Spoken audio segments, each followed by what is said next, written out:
So hey guys, welcome back. Reincarnated as slime season 4 episode number 9, 10th, 11th and 12th के explanation के अंदर। अब देखो, इसके 4 एपिसोड्स को हम एक ही साथ कवर करने वाले हैं, तो भाई बस तुम वीडियो में बने रहना एंड लाइक सब्सक्राइब करना मत भूलना। तो आज अपन स्टार्ट करते हैं इसके एक्सप्लेनेशन को बिना किसी देरी के।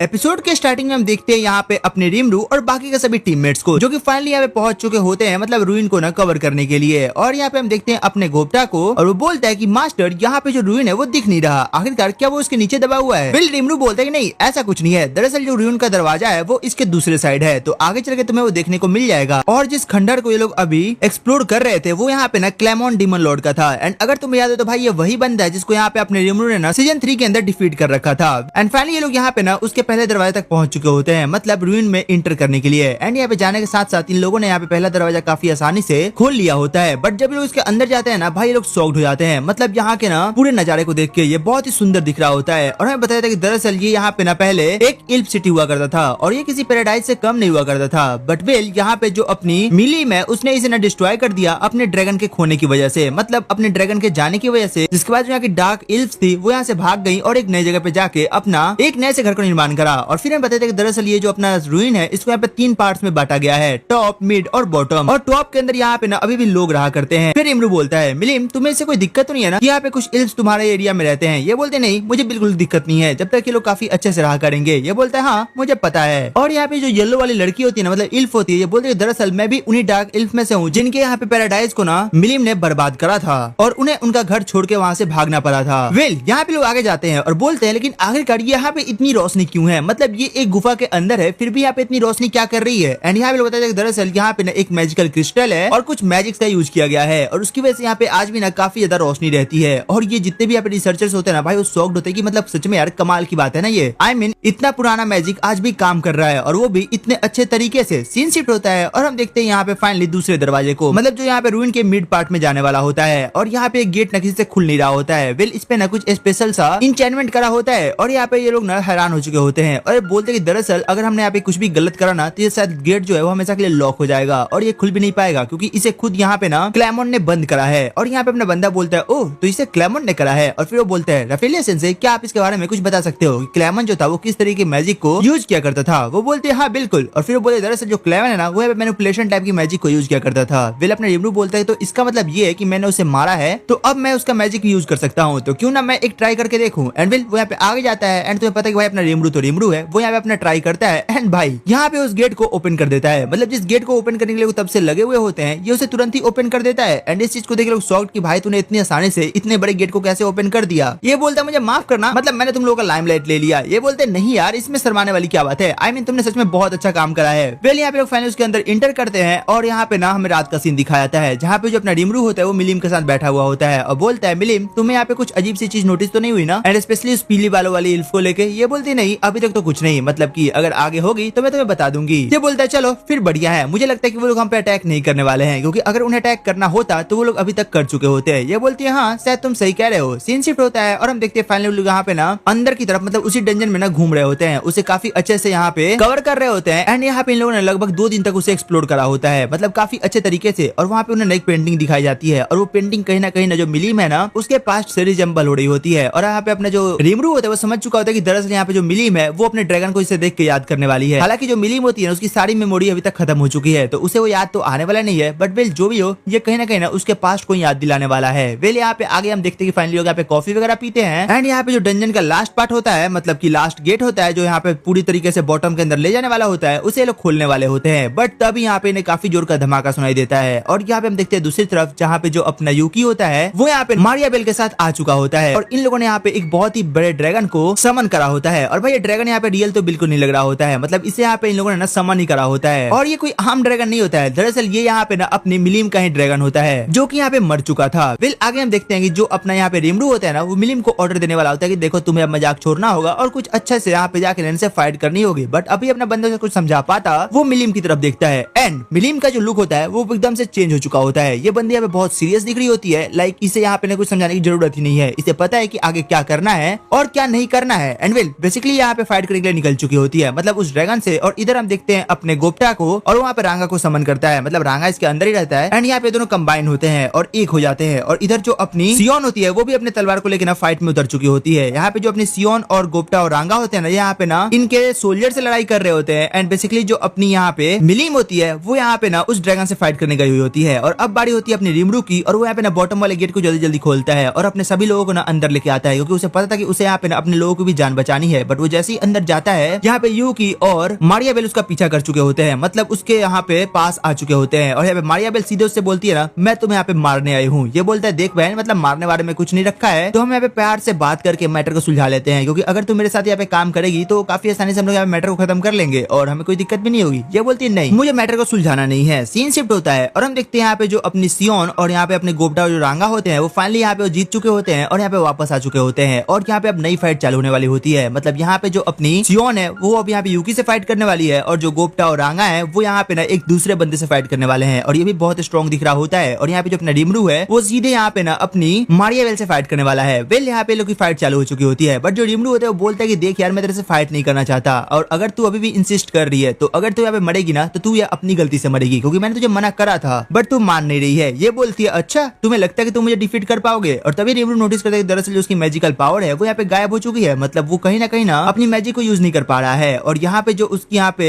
रफेलिया सेंस है उसे बताती है कि दरअसल यहाँ पे जो अपनी मारियाबेल है उसने ना एक बैरियर क्रिएट करा है, जिसकी वजह से वो अपनी मैजिक को यूज नहीं कर पा रहा है। बेले बोलता है ओह, तो इसने ऐसा कुछ करा है क्या। फिर भी मारियाबेल को बोलता है मारियाबेल तू अभी भी मान जा, मतलब अगर तुम मेरे से लड़ेगी ना तो पक्का हार जाएगी। मारियाबेल बोलती है ओह, तुम्हें सच में लगता है कि तुम मुझे डिफीट कर पाओगे, मतलब यहाँ पे तुम्हारी मैजिकल पावर गायब हो चुकी है, तुम उसे यूज नहीं कर पाओगे और तुम्हें अभी भी लगता है कि तुम मुझे डिफीट कर पाओगे। ये बोलता है ठीक है, अब मैं क्या ही कर सकता हूँ, तुम मुझे इंसिस्ट कर रही हो तो मुझे अपनी पावर को तुम्हें दिखाना ही होगा। एंड यहाँ पे अपना रिमरू होता है ना, भाई लिटरली अपना अगला मूव करता है, और यहाँ पे मारियाबेल ने जिस डिवाइस का यूज करा था उसके यहाँ पे मैजिकल पावर को रोकने के लिए भाई ये बंदा उस डिवाइस को ही तोड़ देता है, मतलब खत्म, टाटा बाय बाय। एंड यहाँ पे इस चीज को देख के मारियाबेल शॉक्ड कि भाई ये बंदा कितना स्ट्रॉन्ग है, मतलब ये उस डिवाइस को कैसे यहाँ पे तोड़ सकता है। फिर यहाँ पे मारियाबेल बोलती है तो फिर ठीक है, अब लगता है कि मुझे यहाँ पे ना अपनी 100% अटैक को तुम पे करना होगा। और यहाँ पे अपना पूरा जितना भी इसके अंदर दम होता है ना, ये सारे अपने पावर्स को इकट्ठा करती है और यहाँ पे अपने रिमरू पे अटैक करना चालू करती है। एंड यहाँ पे लिटरली वो रिमरू के ऊपर ना एक ब्लैक ऑरा से ना अटैक करती है। और भाई जो ब्लैक ऑरा होता है ना उसकी एक खासियत होती है, मतलब देखो अगर तुम्हारे अंदर जीने की इतनी ज्यादा इच्छा है वो उतनी ज्यादा मरने की इच्छा में बदल जाएगी, और जितना ज्यादा तुम मरना चाहते हो वो उतनी ज्यादा ना जीने की इच्छा में बदल जाएगी, मतलब जस्ट उसका अपोजिट हो जाएगा। और यहाँ पे इसको ऐसा लगता है कि दरअसल जो रिमरू है ना वो तो अब मर ही जाएगा, बट यहाँ पे होता है बिल्कुल उल्टा है, मतलब जो रिमरू है ना उसे कुछ नहीं होता है, क्योंकि भाई वो ऑलरेडी यहाँ पे रिइंकार्नेटेड होता है, तो उसे घंटा फर्क पड़ता है कि वो मरेगा या जिएगा। वेल यहाँ पे अपना रिमरू काफी आसानी से उसे हटाता है और लिटरली मारियाबेल को उठा के ना यहीं पे जोर से पटकता है, मतलब काफी जोर से पटकता है, और यहाँ पे इसकी चीखें निकाल देता है। और यहाँ पे जैसे इसे मारने वाला होता है तभी यूकी जो होता है सियोन को हटा के इसके बीच में आता है और मारियाबेल को बचाता है और रिमरू से फाइट करना चालू करता है, और लिटरली रिमरू के एक हाथ को काट देता है। रिमरू शॉक्ड कि भाई यूकी कब से इतना स्ट्रॉन्ग हो गया कि वो मेरे हाथ को काट रहा है। एंड तुम्हें एक ट्विस्ट यहाँ पे पता है क्या, जो अपना यूकी है ना भाई लिटरली वो बंदा ना यहाँ पे मारियाबेल के कब्जे में है ही नहीं, मतलब ये बंदा है मारियाबेल के कैद में है ही नहीं। मारियाबेल को ऐसा लगता है कि उसने यहाँ पे यूकी पर कंट्रोल कर रखा है, बट ऐसा बिल्कुल नहीं है। स्टार्टिंग से ही लेके अभी तक जो अपना यूकी है वो किसी का भी कैद में नहीं है, वो अपने मन से यहाँ पे सारे प्लान्स को बना रहा है और बस ऐसा शो कर रहा है ना कि वो मारियाबेल के कब्जे में है। वेल जो भी हो, अभी ये बंदा ये बात किसी को नहीं बताता है और लिटरली यहाँ पे ना अपने रिमरू से फाइट करना चालू करता है और बोलता है तुम्हें पता है दरअसल मेरे अंदर ना एंटी मैजिक की पावर है, मतलब तुम्हारी जो मैजिक है वो मेरे पे काम नहीं करेगी।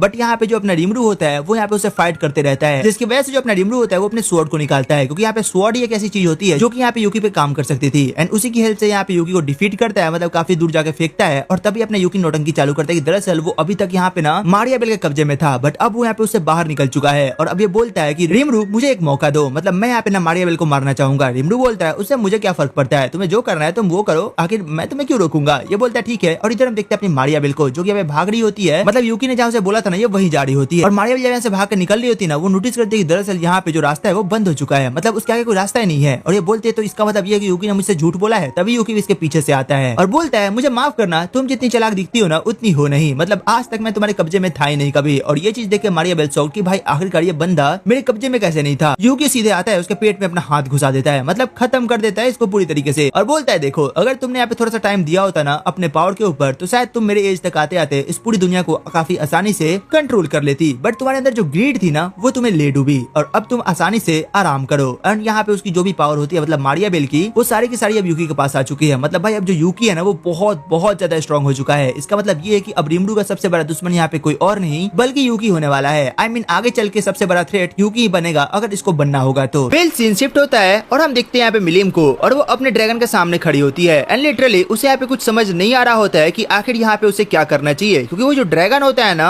वो मिलीम का अपना ड्रैगन होता है जिसके साथ उसने अपना पूरा बचपन निकाला होता है। और यहाँ पे हमें एक छोटा सा फ्लैशबैक दिखाया जाता है जहाँ पे हम देखते हैं मिलिम को, और हमें बताया जाता है कि दरअसल जो मिलिम के पेरेंट्स थे, मेरा मतलब विल्डोरा और लूसिया, उन्होंने मिलिम के जन्म के बाद ना अपनी जो थोड़ी बहुत पावर बची थी उससे इस ड्रैगन को क्रिएट करा था, ताकि जो अपनी मिलिम है वो अकेला महसूस ना करे और वो ड्रैगन हमेशा से ना अपनी मिलिम के साथ रहे। बट यहाँ पे स्टोरी में थोड़ी सी चेंज आती है और हमें बताया था कि दरअसल यहाँ पे जो सोमा के सॉर्सरर्स थे वो यहाँ पे मिलिम को ना अपने यहाँ पे कैप्चर करना चाहते थे, बट उसके बीच में जो उसका ड्रैगन होता है वो आता है और उसी की वजह से जो ड्रैगन होता है ना उसकी डेथ हो जाती है। एंड तभी जो अपनी मिलिम होती है वो एक ड्रैगन लॉर्ड के अंदर ट्रांसफॉर्म हो जाती है और वहाँ पे उन सभी को वो निपटा चुकी होती है। सीन वापस से प्रेजेंट में शिफ्ट होता है और हम देखते हैं यहाँ पे अपने रिमरू को, और वो समझ चुका होता है कि भाई यहाँ पे ना मिलिम से कुछ नहीं होने वाला है, मतलब उसे यहाँ पे स्टेप इन करना होगा, क्योंकि जो मिलिम है वो यहाँ पे इस ड्रैगन को डिफीट नहीं कर सकती है, ऑफ कोर्स, क्योंकि उसके साथ उसके काफी सारे रिलेशन जुड़े हुए हैं। तभी अपना रिमरू होता है ना वो यहाँ पे एल्फेरिया से बात करता है और एल्फेरिया से बताता है कि दरअसल जो ड्रैगन है ना इसके अंदर जो अभी कोड है वो अभी तक सही है, मतलब इसका जो कोड है ना वो अभी भी एलिमेंटल ड्रैगन का ही है। तो अगर हम इसके कोड को बचा सके तो शायद इसके काफी ज्यादा चांसेस हैं कि जो यहाँ पे मिलिम का ड्रैगन था वो वापस आ सकता है। तो जिसके बाद जो रिमरू होता है ना वो मिलिम से बात करता है और उसको बोलता है कि देखो जब मैं तुम्हें बोलूँ ना तुम बस अटैक कर देना, बाकी मैं तुम्हारे ड्रैगन को बचा लूंगा। मिलिम अभी भी हिचकिचा रही होती है, बट अपना जो रिमरू होता है वो बोलता है जैसा मैंने कहा तुम्हें वैसा करना पड़ेगा अगर तुम सच में अपने ड्रैगन को बचाना चाहती हो। वेल अपना रिमरू जैसे ही ड्रैगन के पास जाता है उसके कोड को सेव करने के लिए, तभी इसे कुछ सुनाई देता है, मतलब इसे एक इन्फॉर्मेशन मिलती है और वो इन्फॉर्मेशन ये होता है कि दरअसल जो अपनी मारियावेल है वो मारी जा चुकी है, मतलब जो अपना यूकी है ना उसने मारियावेल को डिफीट कर दिया होता है। और यहाँ पे अपना रिमरू समझ चुका होता है कि अब इस ड्रैगन को डिफीट करना ना थोड़ा आसान हो चुका है, क्योंकि ऑफ कोर्स यहाँ पे मारियावेल ने ना उस ड्रैगन को अवेक करा था और उस पे अपनी पावर्स का यूज करा था, जिसके बाद रिमरू काफी आसानी से उस ड्रैगन को कोड को सेव कर लेता है और यहाँ पे लोग मिलकर ना उस ड्रैगन को डिस्ट्रॉय कर देते हैं। और डिस्ट्रॉय होने से पहले जो अपना रिमरू होता है वो अपनी मैजिक का यूज करके ना उस ड्रैगन को पूरी तरीके से कंज्यूम कर देता है, मतलब कि खत्म कर देता है। इसके बाद हमें आगे दिखाया था जो उसका कोड होता है, मतलब ड्रैगन का कोड जो बचा हुआ होता है, रिमरू उसे लेता है और मिलिम को दे देता है और बोलता है कि मिलिम तुम्हें इसको एक नाम देना होगा। और वहाँ पे ना उस ड्रैगन को एक नाम देती है जो कि होता है गिया। और भाई ये नाम ना वो बचपन से ही अपने ड्रैगन को देना चाहती थी, बट वो उसे कभी ये नाम दे ही नहीं पाई थी। एंड यहाँ पे हम आगे देखते हैं कि जैसे जो अपनी मिलिम होती है ना उस ड्रैगन को उसका नाम देती है, वो जो ड्रैगन होता है मतलब उसका जो कोड होता है ना वो यहाँ पे एक के अंदर ट्रांसफॉर्म हो जाता है। और ये चीज देख के मिलिम काफी खुश होती है। अपना रिमरू उसे ये चीज देता है, मतलब उसके एग को देता है और बोलता है अब ये तुम्हारे साथ ही रहेगा और ये काफी जल्दी हैच हो जाएगा और इसके अंदर से तुम्हारा जो ड्रैगन है वो वापस से आ जाएगा। एंड मिलिम भाई इस बात से बहुत खुश होती है, मतलब बहुत ज्यादा खुश होती है, क्योंकि उसका जो सबसे फेवरेट ड्रैगन था उसके पास वापस से आ चुका है, तो उसका खुश होना तो बनता ही था। इसके बाद वो यहाँ पे रिमरू को काफी ज्यादा थैंक्स बोलती है और बोलती है कि मतलब तुम्हारे होते हुए ना मुझे नहीं लगता कि मेरे साथ यहाँ पे कुछ भी गलत हो सकता है। वेल सीन शिफ्ट होता है और हम देखते हैं यहाँ पे ग्रामवेल को, और भाई ये बंदा यहाँ पे बहुत ज्यादा रो रहा होता है, ऑफ कोर्स अपनी पोती की डेथ को लेके, और ये बोलता है मुझे यहाँ पे ना कुछ तो करना होगा रिमरू को लेके, वरना शायद बहुत देर हो जाएगी। एंड अगले सीन में हम देखते हैं ग्रामवेल को, और वो यहाँ पे ना लिटरली अपने डीमन लॉर्ड वैलेंटिना से मिलने गया होता है। और भाई यहाँ पे मुझे लग रहा है कि ये बंदा बहुत बड़ा कुछ प्लान करने वाला है। इसके अगले सीन में हम देखते हैं रिमरू को, और वो यहाँ पे ना मारियाबेल के शायद पेरेंट्स से बात कर रहा होता है और उन्हें बता रहा था कि दरअसल उसने यहाँ पे मारियाबेल को डिफीट नहीं करा है, मतलब मारा नहीं है, वो बस एक एक्सीडेंट था जिसके अंदर वो मारी गई है। आई मीन ये बंदा ना अपने आप को यहाँ पे क्लियर करने का ट्राई कर रहा होता है ताकि जो लोग है ना इसे हिट न करे, मतलब इसे यहाँ पे ना मारियाबेल को मारने का जिम्मा ना सौंपा जाए। वेल इसको समझाता है और इसके बाद अगले सीन में हम देखते हैं अपने रिमरू को, और यहाँ पे काफी शांति से बैठा हुआ होता है और ये बोल रहा होता है कि शायद अब सब कुछ सही हो चुका है, मतलब मुझे ऐसा लगता है कि यहाँ पे ना सारी चीजें सही चल रही है तो मुझे टेंशन लेने की जरूरत नहीं है। तब यहाँ पे राफेलिया बोलती है बस आपको ऐसा लग रहा है कि सारी चीजें सही है, लेकिन ऐसा है नहीं, कुछ तो बड़ा प्लान किया जा रहा है, वो भी आपके अगेंस्ट। वेल अपना रिमरू बोलता है खैर वो जब होगा तब हम उससे निपट लेंगे, बिना मतलब का अभी से उसके बारे में सोच के आखिर हम क्या ही कर सकते हैं। जिसके बाद सीन शिफ्ट होता है और हम देखते हैं यहाँ पे रिमरू को, और उसने यहाँ पे ना एक बहुत बड़ी मीटिंग बुलाई होती है जहाँ पे इसके यहाँ के ना सभी बड़े बड़े मेंबर्स आए हुए होते हैं और यहाँ पे बैठे हुए होते हैं। रिमरू बोलता है अगर यहाँ पे सब लोग आ चुके हैं ना तो मैं अपने पॉइंट्स को रखता हूँ, क्योंकि मुझे भी यहाँ पे ज्यादा टाइम वेस्ट करने का कोई शौक नहीं है। और ये बोलता है मैं चाहता हूँ कि यहाँ पे हमारे राज के अंदर कुछ लॉज जो है ना वो लागू किए जाएं। ये लोग बोलते हैं लॉज, लेकिन इससे क्या फायदा होगा। ये बोलता है देखो हमें आगे चल के ना ह्यूमंस के साथ काफी अच्छे से बिहेव करना है और उनके साथ ही रहना है, और ये जो लॉज होंगे ना वो सबके लिए बराबर होंगे, मतलब इस कंट्री के हर एक बंदे के लिए जो भी गलती करेगा उसे सजा दी जाएगी उस लॉ के अकॉर्डिंग। और तभी अपनी सियोन बोलती है तो क्या ये आप पे भी लागू होगा। ये बोलता है कि हाँ बिल्कुल ये मेरे पे भी लागू होगा, मतलब अगर मैं भी गलती करूंगा तो सजा मुझे भी मिलेगी। आई मीन तुम ऐसा समझ लो कि यहाँ पे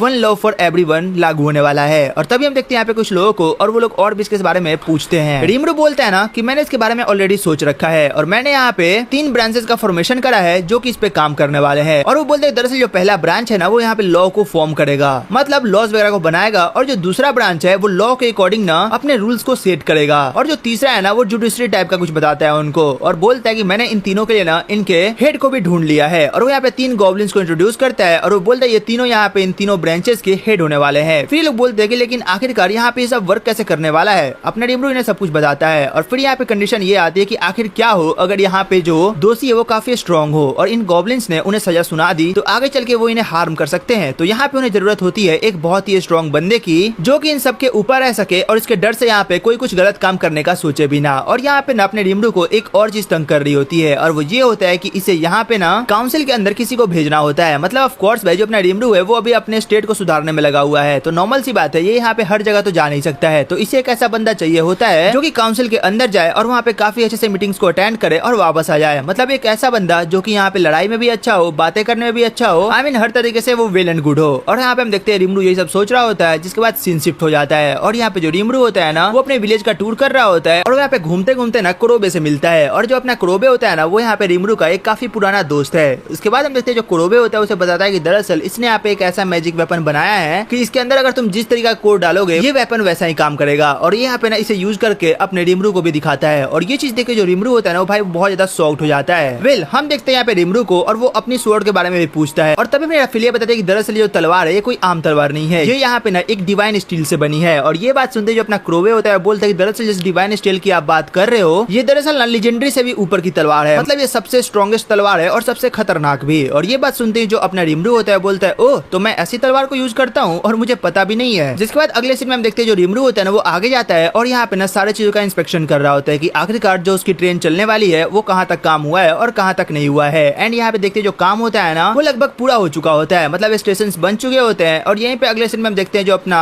वेल्डोरा और रेमेडीज होते हैं ना वो यहाँ पे ना अपने रिमरू को काफी तेजी से बुलाते हैं। रिमरू को लगता है कि यहाँ पे कुछ हो चुका है, मतलब जिस तरीके से इन लोगों ने यहाँ पे रिमरू को बुलाया होता है, बट रिमरू यहाँ पे आते ही शॉक्ड हो जाता है क्योंकि उसे यहाँ पे दिखाई देती है एक ट्रेन जो कि इन लोगों ने बना के तैयार कर दी होती है। एंड भाई ये बहुत ही ना खतरनाक और मस्त सी दिख रही होती है और अपना रिमरू बोलते हैं कि सच में तुम लोगों ने यहाँ पे काफी अच्छा काम करा है, आई मीन ये कमाल की लग रही है और जब ये चलेगी ना तो ये और कमाल की दिखेगी। और यहाँ पे लोग बहुत ज्यादा खुश होते हैं। तब यहाँ पे मिलीम दौड़ते हुए आती है और यहाँ पे जो इसका एग होता है ना वो है छोड़ा होता है एंड सडनली इसके अंदर से एक ड्रैगन का बच्चा निकलता है और भाई ये सच में बहुत क्यूट दिख रहा होता है। और तभी अपने रिमरू बोलता है कि फाइनली हमारे फैमिली में ना एक नया मेंबर ज्वाइन हो चुका है। एंड इसी के साथ ये एपिसोड और ये सीजन यहीं पे खत्म होता है। तो तुमको मैं बताना तुम्हें एपिसोड कैसा लगा, इसकी एक्सप्लेनेशन कैसी लगी, एंड अगर अच्छी लगी हो तो यार एक लाइक सब्सक्राइब करना मत भूलना। वेल चलो फिर मिलते हैं तुमसे एक और नई वीडियो एक और नई एक्सप्लेनेशन के साथ, तब तक के लिए टेक केयर, गुड बाय।